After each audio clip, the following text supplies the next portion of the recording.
श्री महाप्रज्ञ गुरवे नमः।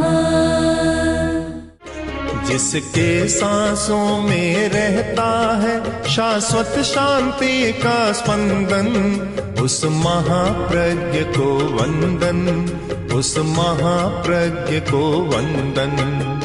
सत्य अहिंसा अनेकांत को अर्पित जिसका तन मन, उस महाप्रज्ञ को वंदन, उस महाप्रज्ञ को वंदन। जिसके सांसों में रहता है शाश्वत शांति का स्पंदन, उस महाप्रज्ञ को वंदन, उस महाप्रज्ञ को वंदन।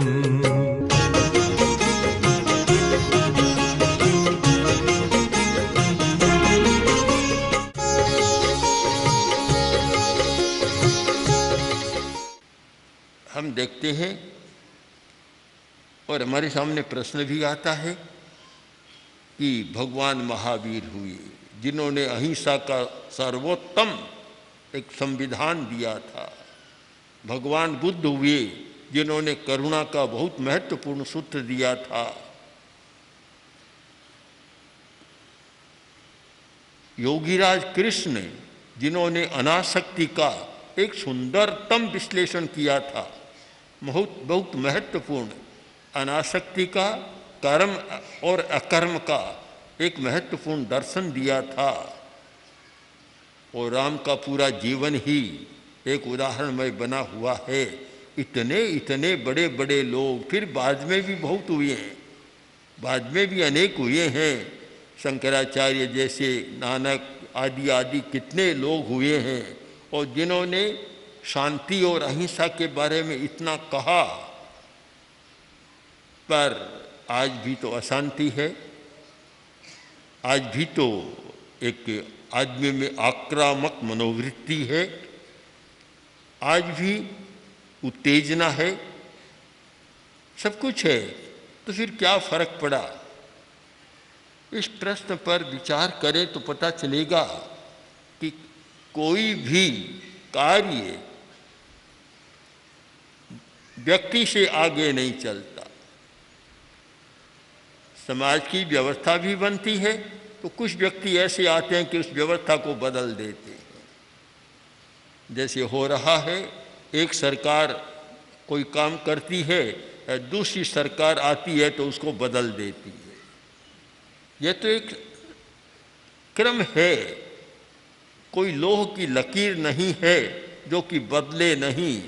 जब भगवान महावीर ने किया तो अहिंसा का एक वातावरण बना था, परिवर्तन आया था, किंतु अगली पीढ़ी आई, अगली पीढ़ी के लिए तो वह नहीं हो सकता। उस पीढ़ी को फिर कोई तैयार करे, ये तैयार करने की प्रक्रिया निरंतर चले, तब तो वह काम चल सकता है।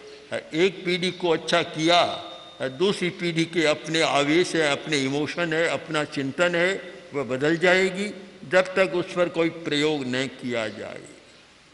इसका कारण है भीतर में हर व्यक्ति में अपना आवेश होता है। हर व्यक्ति का कषाय अपना अपना है, कषाय का कोई समीकरण नहीं होता, अपना अपना कषाय। और जब कषाय अपना अपना है तो फिर हम उसको आगे कैसे चला सकते हैं? आगे चलाना बड़ा मुश्किल है। तो उसके लिए करना होता है कि निरंतर यह प्रक्रिया चालू रहे, हर पीढ़ी दर पीढ़ी यह प्रक्रिया चालू रहे कि हिंसा के कारणों को समाप्त करते रहें, हिंसा के कारणों के प्रति जागरूक रहें। और सबसे बड़ी बात, हिंसा का बड़ा कारण है परिग्रह। परिग्रह के प्रति हमारा दृष्टिकोण सही रहे, बस तो अहिंसा चल सकती है। अगर परिग्रह के प्रति दृष्टिकोण नहीं है सही, तो फिर अहिंसा का विकास हो नहीं सकता।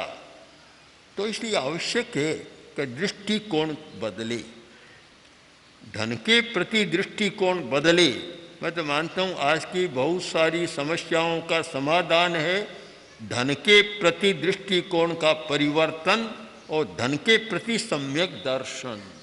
हमारा धन के प्रति सम्यक दृष्टिकोण नहीं है। धन को इतना मान लिया कि उसके सामने कोई भी न संबंध है और न स्वयं है, कुछ भी नहीं है। जब तक यह दृष्टिकोण बना रहेगा तो शायद हिंसा को रोका नहीं जा सकता। मूल प्रश्न तो दृष्टिकोण का है कि दृष्टिकोण कैसे बदले। और इतना गहरा संस्कार हो गया ममत्व का, मेरापन और ममत्व, इतना गहरा संस्कार, आदमी उसके सामने और सब बातें भूल जाता है। अब कुछ बातें आदमी अपनी विस्मृति कर देता है।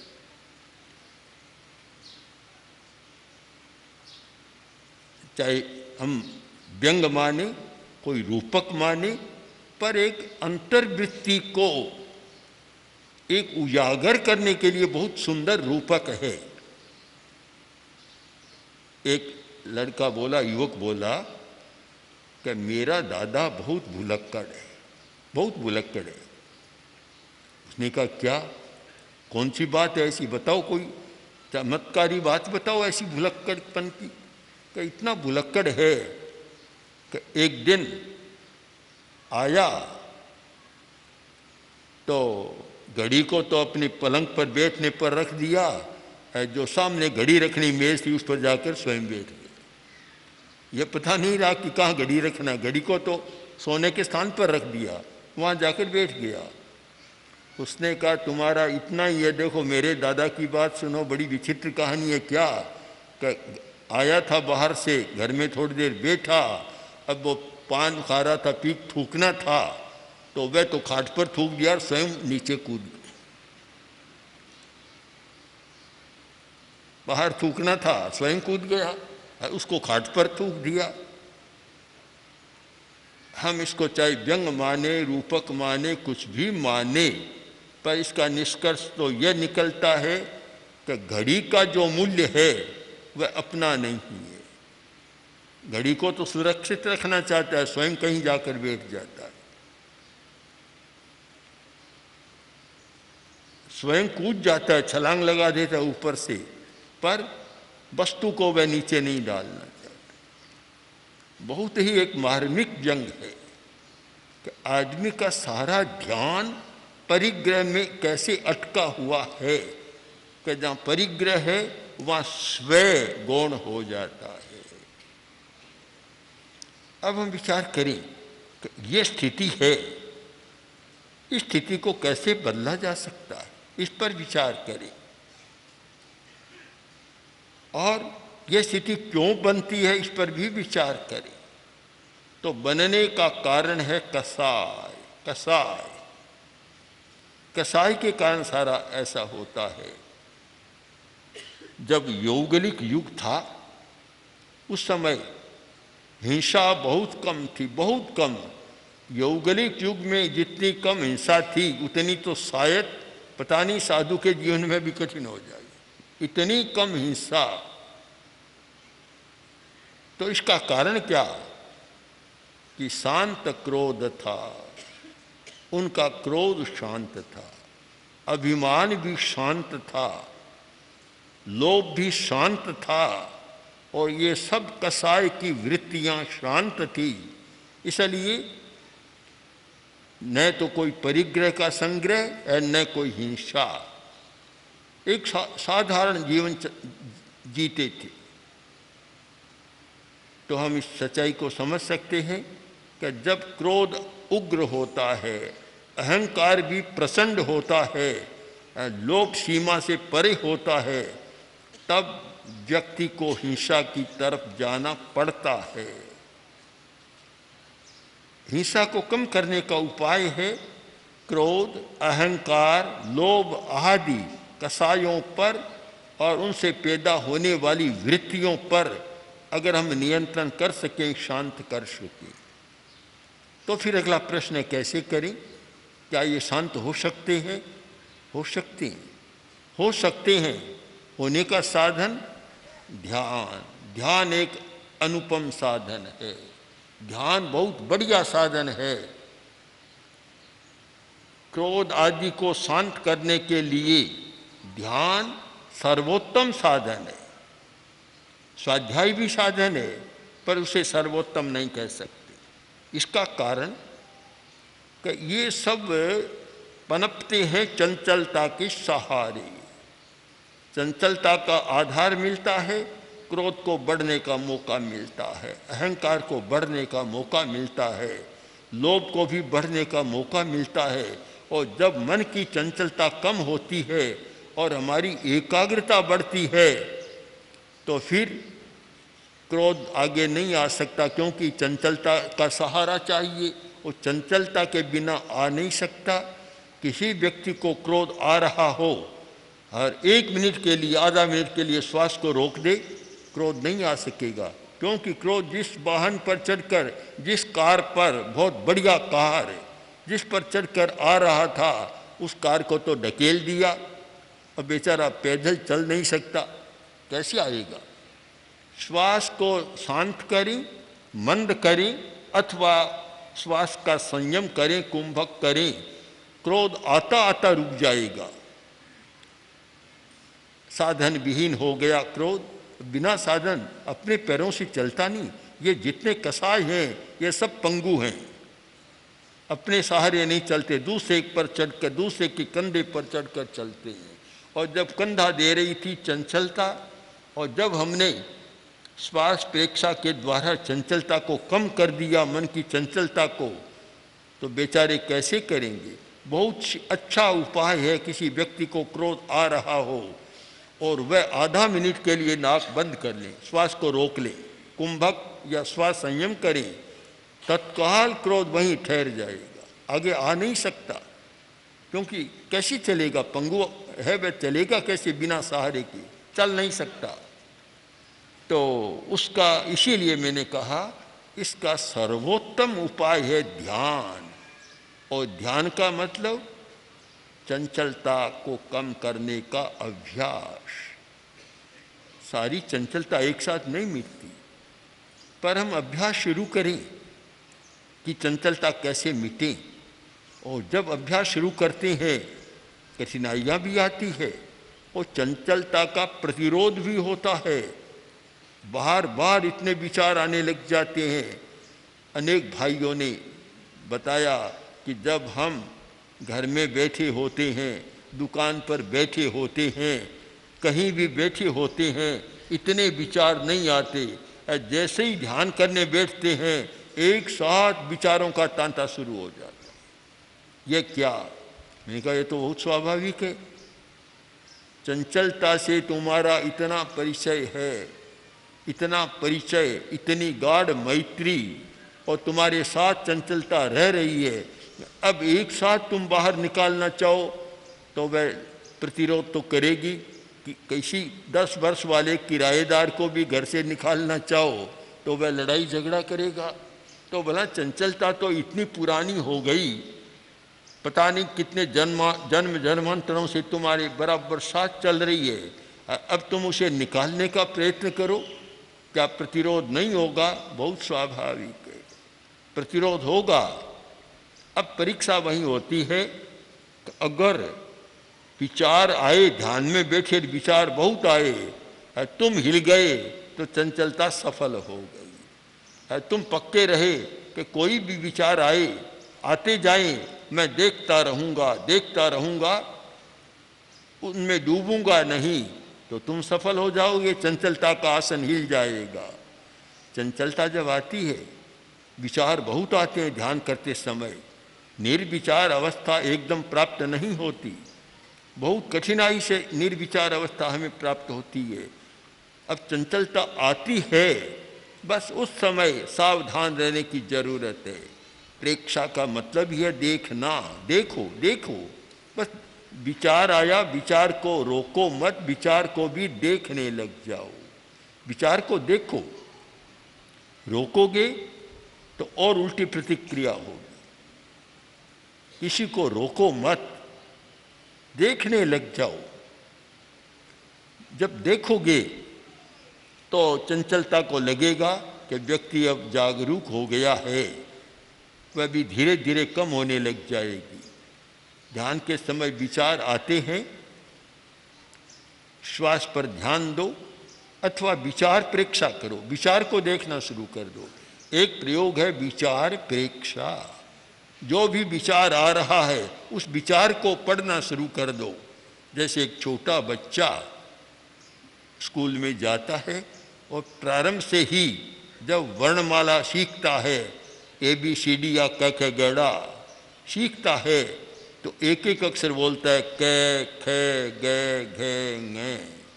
ऐसे ही जो विचार आए तो उस विचार को, मान लो विचार आ रहा है कि अब मुझे भोजन करने जाना है, जो विचार आया ध्यान करते समय तो उस विचार को देखना शुरू करो, वह मुझे भोजन करने जाना है। एक एक अक्षर को पढ़ना शुरू कर दो। नया सीखवा नव सीखवा बच्चा जैसे एक एक अक्षर को पढ़ता है वैसे पढ़ना शुरू करो, देखना शुरू करो। आश्चर्य होगा कि दूसरे ही क्षण विचार गायब। सोचेंगे, वे सोचेंगे कभी मालिक जाग गया है, अब चोरी नहीं हो सकती। घर का मालिक जागता है, चोरी नहीं हो सकती। वे भी अपना आना बंद कर देंगे। यह एक अनुभव का प्रयोग है, स्वयं अनुभव करके देख लें कि जो भी विचार आए ध्यान करते समय, जैसे ध्यान में प्रयोग कराया कि केवल श्वास को देखो, श्वास प्रेक्षा का अभ्यास करो, केवल श्वास को देखो, ध्यान नथुने पर भीतर प्रारंभ में वहाँ केंद्रित करो। आते जाते प्रत्येक श्वास को देखो कि श्वास आ रहा है, श्वास जा रहा है। प्रत्येक श्वास की प्रेक्षा करो, प्रत्येक श्वास को देखो और एक भी श्वास जानकारी के बिना न आए और न जाए। हर श्वास को देखना है। किंतु श्वास को देखना शुरू किया और इतने में तो दुकान दिखनी शुरू हो गई और कुछ दिखना शुरू हो गया, क्योंकि संस्कार जमा हुआ है और तुम देखना चाहते हो श्वास को।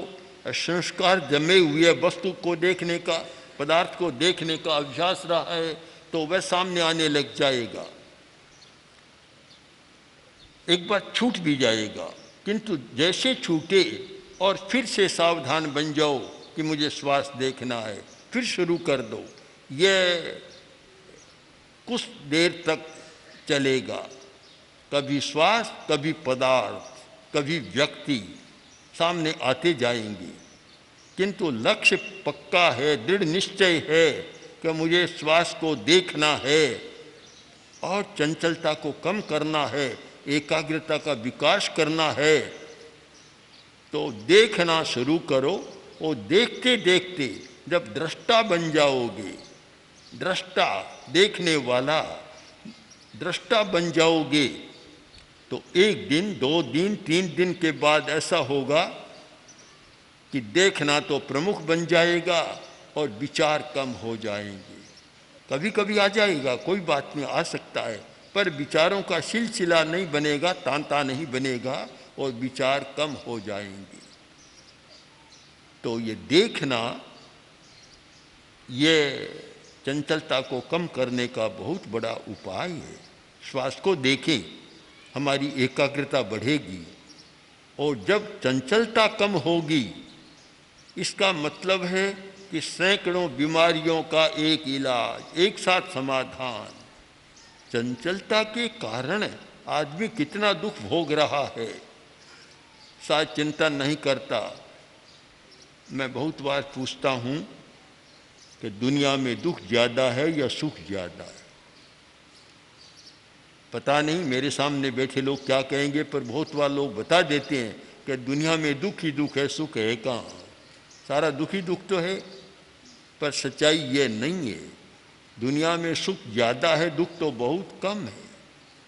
आदमी जितना भोगता है वह अपनी चंचलता के कारण दुख को बढ़ा देता है। अगर चंचलता को कम कर दे और मन को एकाग्र रखना सीख जाए तो वह व्यक्ति कह सकेगा कि इस दुनिया में दुख तो बहुत कम है, सुख ही सुख है, दुख है कहाँ, कभी खोजना पड़ेगा। जैसे कायोत्सर्ग के समय कभी कभी खोजना पड़ता है कि मेरा शरीर कहाँ चला गया। अनेक बार मेरे सामने भी ऐसे प्रसंग आए। और प्रसिद्ध बात है, जापान का एक साधक जो वहाँ एक जैन संप्रदाय है, ध्यान संप्रदाय का एक साधक साधना कर रहा था और साधना कायोत्सर्ग की साधना में शरीर का शिथिलीकरण इतना कर लिया कि शरीर का भान ही छूट गया, देह में रहता हुआ विदेह बन गया और इतना भान छूट गया जैसे लघिमा अणिमा की सिद्धि होती है, इतना हल्कापन आ गया। तब वह वहाँ बैठा बैठा बोला, अरे आओ आओ, अपने साथियों से कहा आओ आओ। बोले क्यों? कि मेरा शरीर कहाँ चला गया, खोज कर लाओ, शरीर को खोज कर लाओ कि कहाँ चला गया।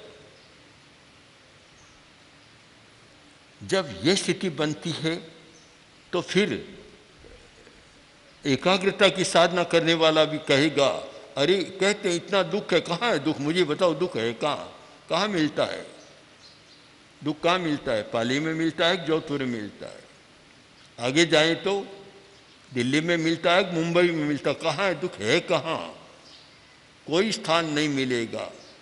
चंचलता ही दुख को पैदा करने वाली या बढ़ाने वाली है।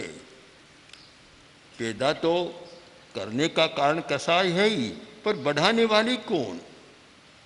आचार्य सोमप्रभ ने किसी प्रसंग में कहा, हम उसको अवतरण कर सकते हैं कि कवि एक काव्य बनाता है, उसको बढ़ाने वाला कौन? फूल में सुगंध है, उसको फैलाने वाली कौन? हवा। हवा फूल को फैलाती है, दूर तक ले जाती है। तो दुख को फैलाने वाली कौन? ये चंचलता, ये फैलाने वाली, विस्तार देने वाली है।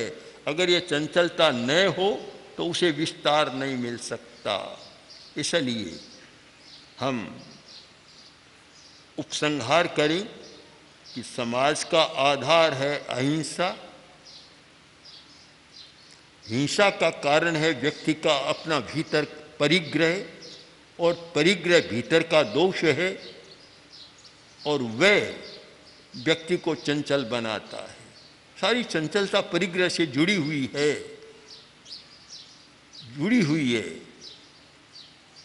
वह प्रसंग आता है भिक्षु स्वामी के समय का भी कि सामायिक में आकर बैठ गई और सामायिक के बाद याद आया कि 2000 रुपया की थैली थी, वह तो मैं बाहर ही भूल गया। अब सारी चंचलता बढ़ गई, सामायिक का गायब हो गई, सारी चंचलता कहाँ, सामायिक कहाँ चली गई, पता ही नहीं चला, उस थैली में ही ध्यान अटक गया। तो चंचलता बढ़ाने का बहुत बड़ा एक हेतु है परिग्रह है, और परिग्रह समस्या पैदा कर रहा है। अब उस परिग्रह को कम करने की, उसकी वृत्ति को कम करने का उपाय है ध्यान, एकाग्रता। एकाग्रता, इसलिए ध्यान करने वाले व्यक्ति चंचलता की समस्या को और ध्यान के महत्व का मूल्यांकन करें, एकाग्रता का मूल्यांकन करें, तो फिर ध्यान के अर्थ को समझने का अवसर मिलेगा और जीवन को सुखमय बनाने का साधन मिलेगा कि किस प्रकार हम मन की एकाग्रता को साध कर अनेक समस्याओं, अनेक दुखों से छुटकारा पा सकते हैं और एक आनंदमय और अहिंसा का, शांति का जीवन जी सकते हैं। ओम हर। ओम श्री महाप्रज्ञ गुरवे नमः।